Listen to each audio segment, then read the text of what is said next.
ব্যর্থতা মানেই থেমে যাওয়া নয়, বরং নতুন করে শুরু করার একটা সুযোগ। আপনার জীবনের লক্ষ্য যাই হোক না কেন, মনে রাখবেন, বড় কোনো অর্জনই রাতারাতি আসে না। নিচের কথাগুলো একটু ভেবে দেখতে পারেন। ধৈর্য ও ধারাবাহিকতা। নদীর পানি পাথর কেটে ফেলে তার শক্তির জন্য নয়, বরং তার ধারাবাহিকতার জন্য। ছোট ছোট পদক্ষেপ নিয়মিত নিতে থাকলে একদিন বড় পরিবর্তন আসবেই। নিজের ওপর বিশ্বাস।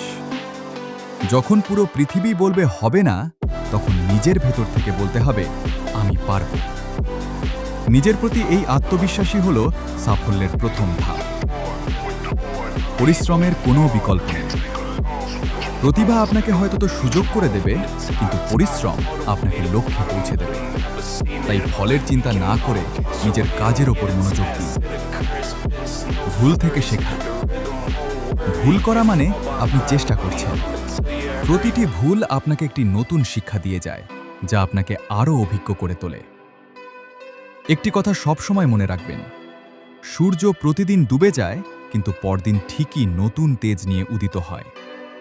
আপনার জীবনেও যদি এখন অন্ধকার সময় চলে, তবে জেনে রাখুন, নতুন ভোর আসতে আর বেশি দেরি নেই। আজ থেকেই শুরু করুন, ছোট ছোট কোনো কাজ দিয়েই না হয় শুরু হোক। শুভকামনা আপনার জন্য। চলে।